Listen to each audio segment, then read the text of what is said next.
I'm trying to remember exactly how we landed on where we did with Max, but it was pretty early on, I believe, that we decided that was going to be her fate, for the end of this season. It had to be Max, because she was targeted, Yeah. and she had never rid herself of this curse. She was just kind of putting a band-aid. She was using, effectively Kate Bush or music to as an armor, and so it was very early on.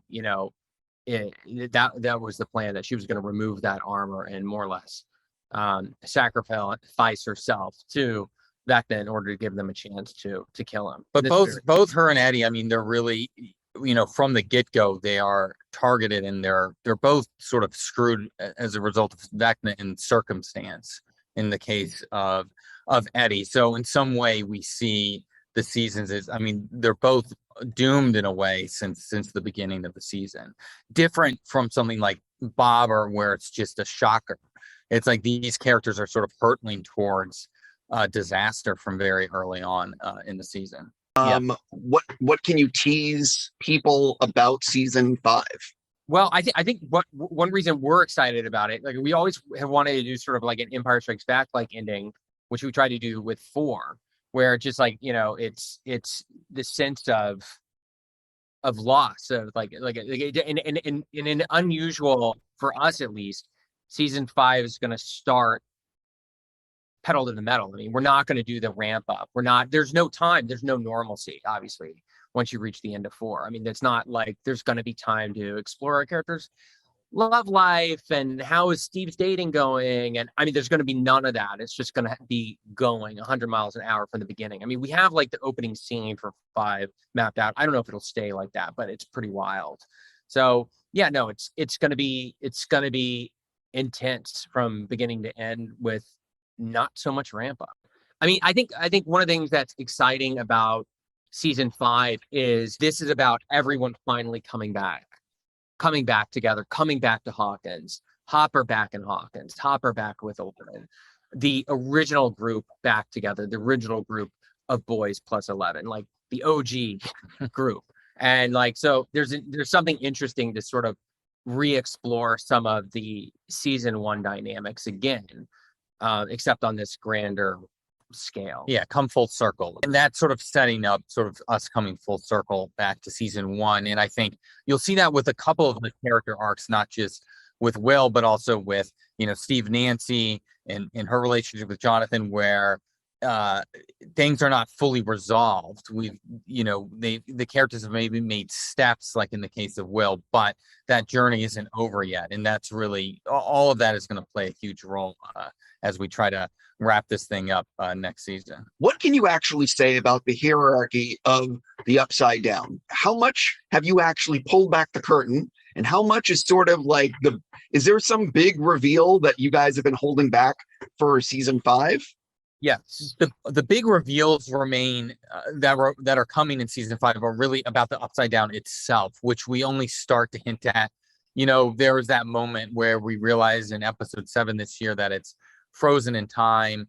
So that is something that we do a couple more big reveals in volume 2, but it's all related to Vecna or Henry and in his journey. But what we haven't really discussed is exactly what the Upside Down is. What was that? Where Vecna was, where Henry was when he was found in the Mind Flayer? Where is that? So all of that is going to be, those are sort of the last big reveals coming in season 5. But the goal of this one, unlike other seasons, like Matt's saying, is that sense of anticipation where you've set up what the stakes are, which is something we haven't done for other seasons. So we've set the stakes, and it's just the feeling you always want to try to get is that Empire Strikes Back feeling of, oh my God, I'm so excited to see what happens next. And or Fellowship of the Ring as they're just headed off towards Mordor. Like that's the dream, that's the hope, that's the feeling you want, which we just haven't been able to do before, because generally we really wrap up the storylines and then we go, oh, but there's some horror lurking beneath the surface that the audience sees that our characters don't necessarily see. In this case, our characters truly see the horror, and it's like, what are they going to do? How are they going to deal with this? What is their journey going to look like? And so those were the 2 films that we referenced when we were working on that last shot. you guys have talked about, and Netflix has talked about, and Sean Levy has talked about a spinoff. And I know Netflix obviously will be desperate to get something. And I know you're not going to tell me what it is. I accept that. But I am curious with how particular you are and how you like to be involved. Are you going to be content to sort of just produce a spinoff? Or do you see yourself doing what Vince is doing on Better Call Saul? And all of a sudden, you know, he gets pulled back in and he's on another show.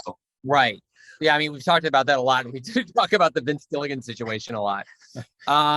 No, I mean, ultimately the hope is to, you know, pass the baton to somebody else. You know, because by the time we're done with this, it's going to have been, God, it's going to be almost have been 10 years. It's going to be my, you know, more or less my entire 30s. And so it would be another, you know, 5 to 10 year commitment on this thing. And I don't think you can go half in. You know, there's not a version of, and I was telling this to somebody else, there's not really a great version of us, say, doing a pilot and then abandoning it. It's like, no, you're in the editing room every day. You're in color, you're in sound, you're either all in or not. So what Ross and I really are interested in is, you know, we've been developing the story, which we haven't told anybody yet. So I don't even know if anyone's going to like it. We're very excited about it. That's all I know.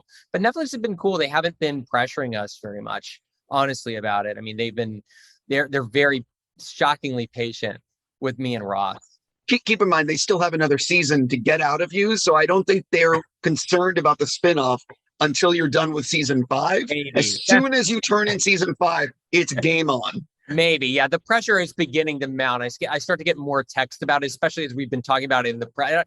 You know, we're talking about it in the press and they don't know it, what the idea is. And that's, I think, maybe not driving them crazy in like, they're not like upset, but they want to know what it is. Finn Wolfhard, I think I have said this in the press, knows what it is only because he guessed it. So if you actually correctly guess it, I'll tell you, but he's the only one. Because so can I do like a 30-minute interview of just guesses? No, he wasn't like, it wasn't like him machine gunning. Is it this? Is it this? Is it this? He just goes, is it that? And then I think the only way he could do that is he's a really smart kid. He's a really creative kid. And he just knows me and Ross too well. He knows what our sensibilities are and what we're interested in. So anyway, I don't know how he figured it out. But, you know, we were honestly working on it right before this interview.